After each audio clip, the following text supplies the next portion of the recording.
How to return items in Walmart. Hey guys, in this video, I'm going to show you how you can easily return items using a Walmart. First thing you're going to have to do is open up your Walmart application or web browser.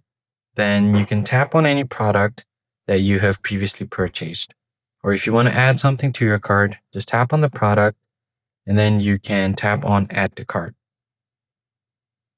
Once the item has been added to your cart, you can view your cart at the top right corner of your screen.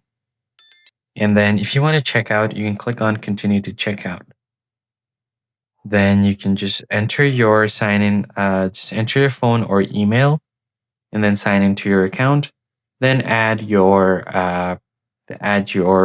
credit or debit card or any other payment methods to sign out or check out of the uh, app. Then what you're going to have to do is if you want to return the product, you can see your purchase history from the left side of your screen. Tap on it, and then you're going to have to find the product that you've previously purchased. If you have a return option available, you can do that. If not, you're going to have to contact Walmart support. So go ahead and tap on the three dots and then go to services or departments. Then you can see all of the departments from here. Tap on give feedback. Click on help center. And then here on the help center, you can just search for cancellation. So you can just go ahead and tap on it and then search for refund like so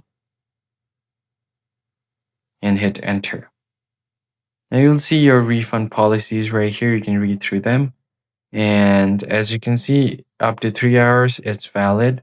So you can just go ahead and use the debit credit cards refund that will be available up to 10 business days. So you can also contact them or their representative. So if you tap on chat with us, just log in and chat with them and you should be able to return your item. That's it for this video, guys. I hope this tutorial was helpful. I'll catch you on the next one.